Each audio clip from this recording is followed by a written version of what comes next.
la prima cosa che viene in mente è questo talento immenso, sprecato, perché lui aveva tutto per diventare un fuoriclasse. Adesso l'ha amato e odiato.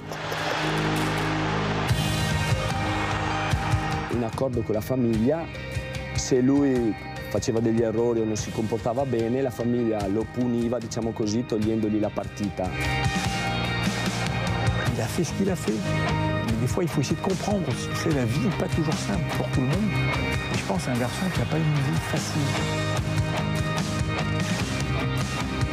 So that meant from the day he set foot in Britain, the press were looking for things to write about Mario, negative things, whether they were true or not.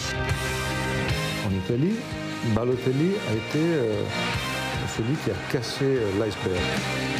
Le premier joueur de couleur italien.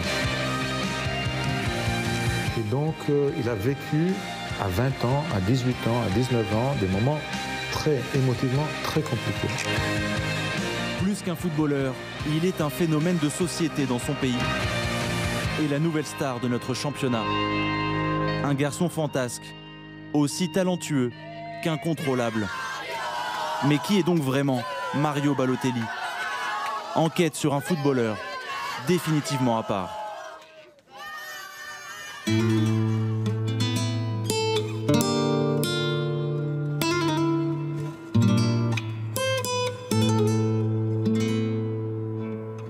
L'histoire de Mario Balotelli débute dans les vallées du nord de l'Italie.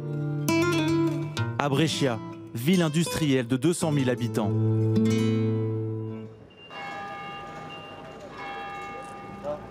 À l'âge de 2 ans, Mario Barrois, né à Palerme en 1990, de parents ghanéens incapables d'assumer financièrement son éducation, est confié à une famille italienne, les Balotelli.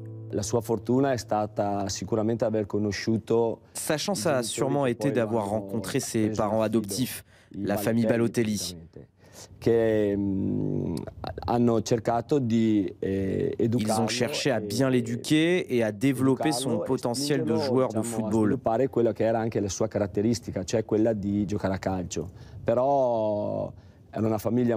Une famille avec beaucoup de valeurs, très attentive à l'éducation de Mario. Sa préformation, Mario Balotelli l'a effectuée dans un petit club de quartier, l'Uso Monpiano, où son empreinte reste forte encore aujourd'hui. Le président historique du club nous accueille dans son ancien bureau, décoré à la gloire de l'attaquant italien. C'est la licence que l'on a donnée à la fédération pour que Mario puisse jouer. Quand Mario est devenu célèbre, on a commencé à faire plein de photocopies et à tout conserver. Tous les enfants qui jouent à Monpiano rêveraient d'être comme lui et d'avoir la carrière de Mario Balotelli. À 10 ans, il est repéré par le club de Pavognana, en banlieue de Brescia. Talentueux, mais déjà caractériel, Balotelli quittera sa nouvelle équipe à peine 10 mois plus tard. Il évoluait à Pavognana, mais il a eu des problèmes avec les dirigeants du club, avec l'équipe à cause de son caractère. Car déjà tout petit, il faisait des mauvaises blagues aux coéquipiers dans les vestiaires, donc il a eu quelques problèmes. Ses parents adoptifs décident de l'inscrire à Lumezzane, club de 3e division, situé à quelques centaines de mètres du domicile familial.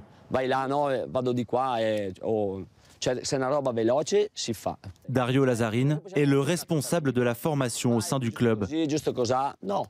Proche de la famille Balotelli, il avait accueilli, sous certaines conditions, un jeune homme ambitieux et perturbé. Nous sommes alors en 2001. On avait un contrat avec sa famille. Si Mario faisait des bêtises ou se comportait mal, il était puni et privé de match. À 15 ans, il avait déjà dit à ses coéquipiers qu'il voulait jouer pour l'équipe nationale. Il le répétait. Moi, je veux jouer pour l'équipe nationale. Il était caractériel. Un caractère singulier pour un garçon différent. Lui, le fils d'immigrés africains, unique enfant de couleur, au sein d'une équipe entièrement composée de joueurs blancs. Cette situation va dès l'adolescence confronter Mario Balotelli au racisme dans les stades. Le foot lui a permis de prendre le dessus sur ça. Mais quand on allait disputer les matchs, certains supporters adverses se comportaient mal. À cette période, ils se faisaient parfois huer.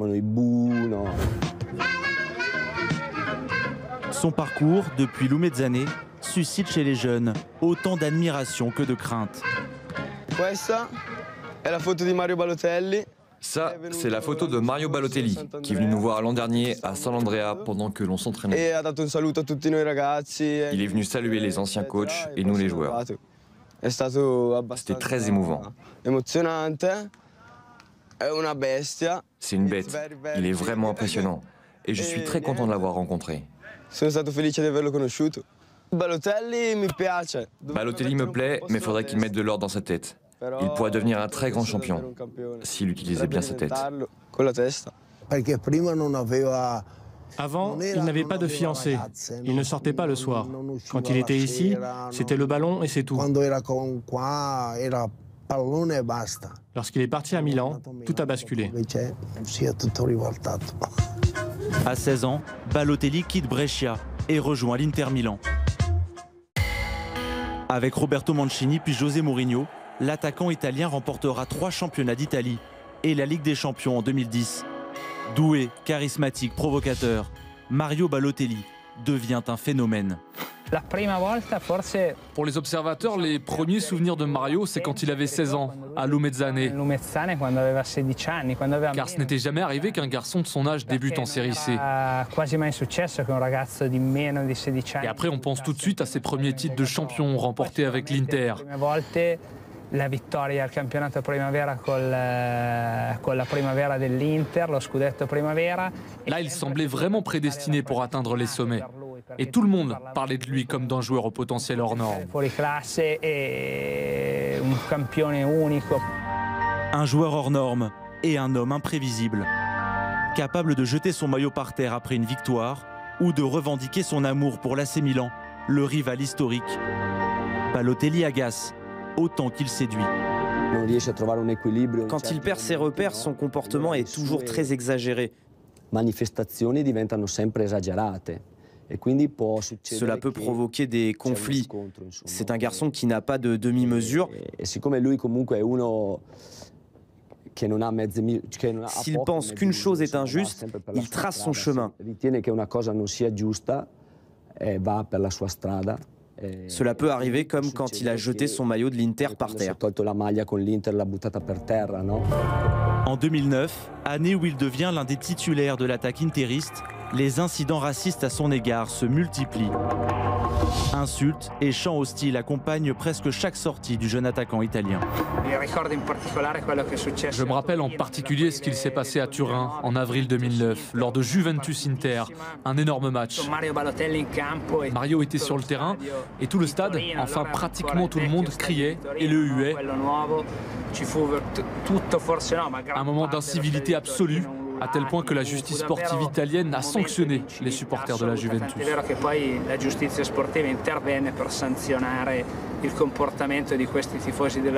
Il faut toujours imaginer le niveau de pression qu'il a eu sur lui.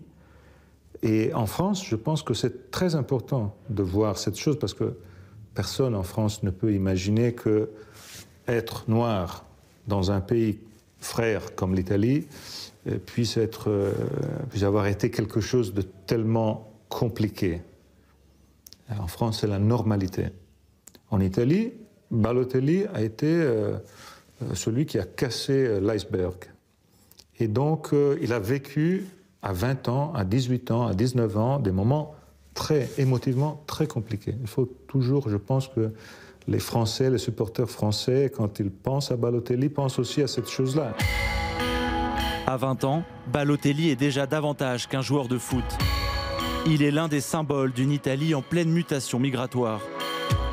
Son statut pose la question de l'intégration des fils d'immigrés dans la société italienne, une problématique nouvelle pour le pays. Les particularités de l'Italie à partir des années 90, notamment du point de vue de l'immigration, c'est le fait que ce pays est en train de connaître un formidable choc migratoire. Jusque dans les années 70, c'est les Italiens qui émigraient. À partir du milieu des années 70, ce pays accueille des immigrants et encore plus dans les années 90. Il ne faut jamais oublier qu'il y a la chute du mur de Berlin, qu'il y a beaucoup d'immigrés qui viennent notamment de l'Albanie, puis de la Roumanie, et puis d'autres pays autour du bassin méditerranéen. Et effectivement, il y a un choc migratoire dans ce pays. On va passer d'à peu près 2 millions d'immigrés à plus de 5 millions. Alors c'est un pourcentage de population qui est faible par rapport à la population immigrée de la France, de l'Allemagne ou de la Grande-Bretagne, mais pour l'Italie, ça a été un choc. Et notamment dans la région où va se retrouver Mario Balotelli, en Lombardie, à Brescia, qui est une des régions les plus riches de l'Italie, qui est une région encore comportant de nombreuses industries, mais où on va voir arriver ces immigrés, et en plus, en l'occurrence, un immigré d'origine africaine, et c'est vrai qu'il va être, comme tant d'autres, soumis à un regard assez pesant sur lui, parfois à des attitudes xénophobes et racistes. Une des questions qui a joué un rôle a été celle du fait que Balotelli a été le premier joueur de couleur italien. Et en Italie, ça a choqué, ça a fait discuter. On n'a jamais eu dans l'équipe de foot nationale, on a seulement eu des blancs avec des cheveux noirs ou blancs, mais des blancs. Et donc ça a été quelque chose de très important, je pense, pour l'Italie, pour l'intégration. Donc on doit remercier Balotelli pour ça. En 2010, en conflit avec ses dirigeants et une partie des supporters, il quitte l'Inter Milan pour rejoindre Manchester City et retrouver son mentor, Roberto Mancini. Il s'intègre dans l'attaque mancunienne aux côtés de Carlos Tevez et Sergio Agüero et connaît ses premières sélections avec l'équipe nationale italienne. L'une des raisons qui explique qu'il était autant apprécié par les supporters de Manchester City, c'est son parcours, son enfance difficile. Quand il a démarré le football en Italie, il a connu le racisme. Il a dû se battre contre ça, les banderoles qui disaient « pas d'Italiens noirs » par exemple. Et quand il est arrivé à Manchester, nous avions lu toutes ces choses-là sur lui. Et ça nous a donné un lien particulier avec Mario. Parce que nous sommes un club multiculturel, notre propriétaire est arabe, nos supporters sont multiculturels, et j'aime me dire que nous ne tolérons pas de racisme. Toutes ces choses ont créé un lien particulier avec Mario.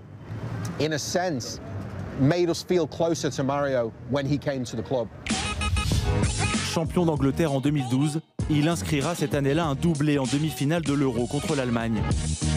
Il est alors au sommet de sa carrière. Ce soir-là, il a été adulé comme jamais. Un moment exceptionnel avec ses 2 buts, notamment le deuxième, incroyable avec une telle puissance. Il avait touché le ciel du doigt. Il y avait énormément d'émotions. Il a même été très malin en allant embrasser sa mère sur le terrain à la fin du match. C'était un moment extraordinaire, très émouvant, probablement l'image de l'Euro. Straordinario, emozionante, incredibile, forse è stata l'immagine più bella di quell'europeo. Ricordo il giorno dopo. Le jour d'après, tu te rendais compte qu'il suscitait une curiosité invraisemblable et il y avait rarement eu autant de réactions sur un sujet. Il était sur le toit de l'Italie.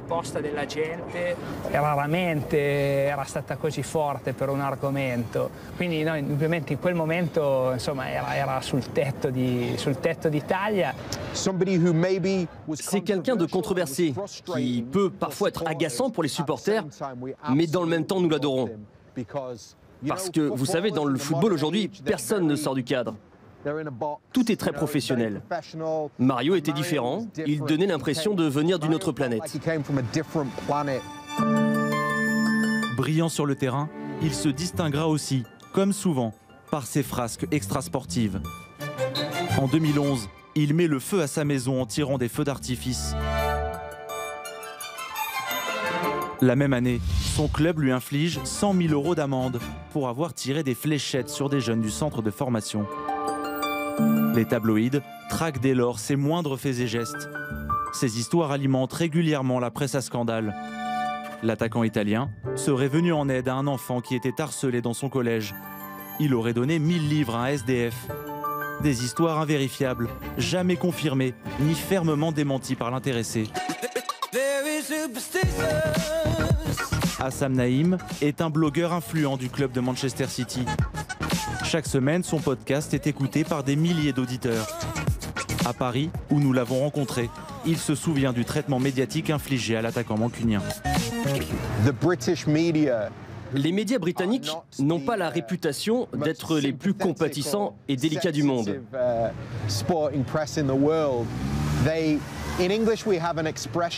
Vous savez, en anglais, nous avons une expression qui dit « il était au centre de l'attention ».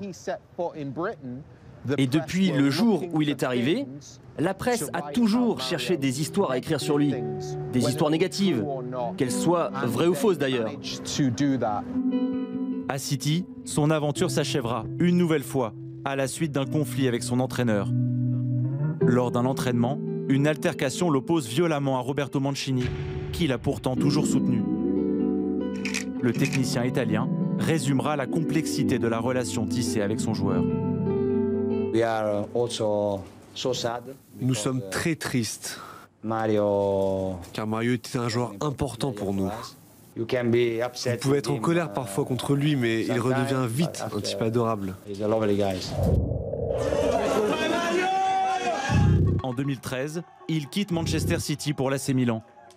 Accueilli en héros par les tifosi, il avait pourtant été critiqué avec virulence par le président Silvio Berlusconi quelques semaines avant sa signature dans le club lombard. Je suis navré de devoir dire ça, mais au Milan, ce n'est pas comme dans les autres équipes. L'aspect humain et l'individu comptent beaucoup. Et si je mets une pomme pourrie dans le vestiaire, elle peut infecter les autres joueurs. Et comme j'ai pu à différentes occasions me faire un avis sur l'homme, Balotelli, je n'accepterai jamais que cette personne fasse partie du vestiaire. Cette même année, Enrico Letta, membre du Parti démocratique et Premier ministre du pays, nommera pour la première fois une personne issue de l'immigration au gouvernement italien. Cécile Kyenge, d'origine congolaise, fut, comme Balotelli, victime de réactions de rejet et de propos racistes. En vérité, quand j'ai décidé de nommer Cécile Kyenge ministre de mon gouvernement, j'avais en tête la nationale et Balotelli. Parce que Balotelli avait vraiment joué un grand rôle à travers le sport. Et moi, je me disais, mais ce n'est pas possible que je prends le métro à Rome ou à Milan, je regarde le wagon de mon métro, il y a au moins 10, 15, 20% des gens dans le métro qui ne sont pas italiens d'origine et qui ont des couleurs différentes. Il y a des Asiatiques, il y a des gens noirs. Et ce n'est pas possible que j'entre dans le Parlement italien et c'est seulement le blanc. Alors je me disais, il faut qu'après le sport, après le football, la politique fasse le pas. Je fais ce lien entre Balotelli et la ministre Kyenge parce que réellement, pour un pays comme l'Italie, qui était habitué à avoir seulement des gens blancs, ça a été deux symboles dans les deux domaines, le sport, et dans le sport le foot, et la politique, qui sont les domaines que tout le monde regarde à la télé et qui sont les domaines à la fin les plus populaires, peut-être les plus importants. Adulé, rejeté, réputé ingérable, Mario Balotelli connaîtra 2 années chaotiques à Liverpool, puis de nouveau à l'AC Milan, inscrivant 2 buts en 2 saisons. À 26 ans, il court déjà après son glorieux passé. C'est un immense gâchis. On a déjà connu ça en Italie avec Antonio Cassano, qui avait un talent exceptionnel mais qui s'est autodétruit. Mario est en train de suivre le même chemin, peut-être même pire. Parce que Cassano, lui, à 26 ans, n'avait pas le même potentiel que Mario. Et pour un passionné de foot, oui, c'est un immense gâchis. L'été dernier, son agent, le sulfureux Mino Raiola, lui cherche un point de chute.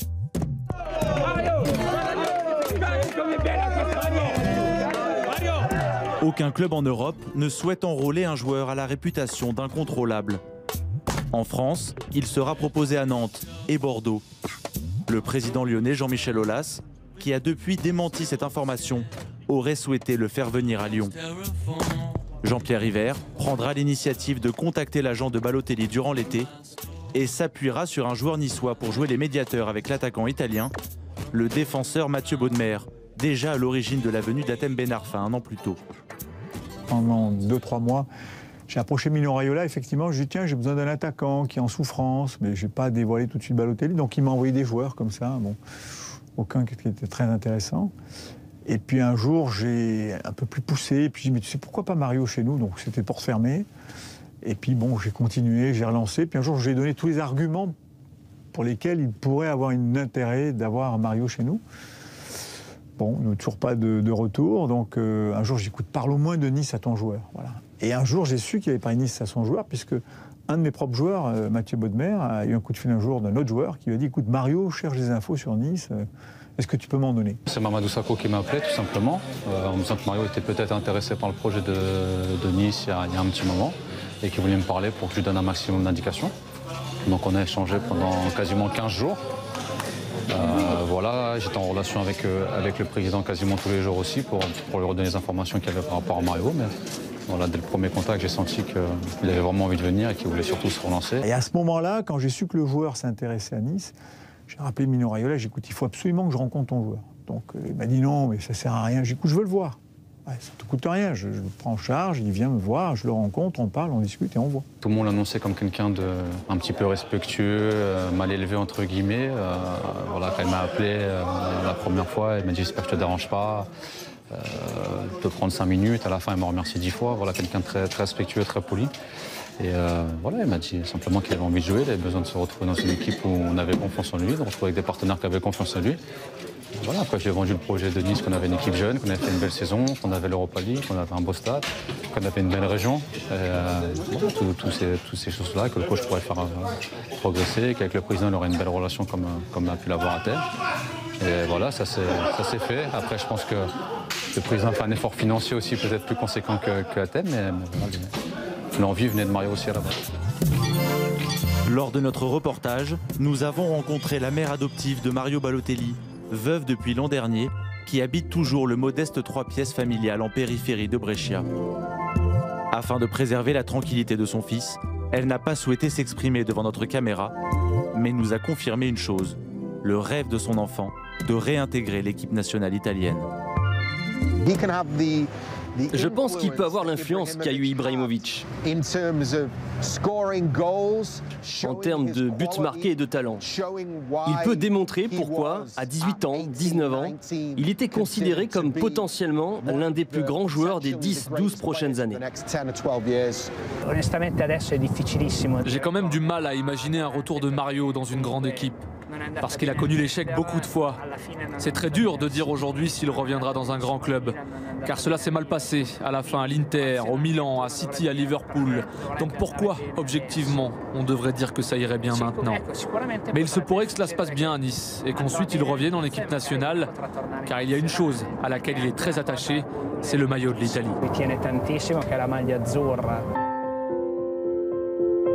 International à 33 reprises depuis 2010, Mario Balotelli n'a plus été convoqué depuis 2 ans avec la nationale.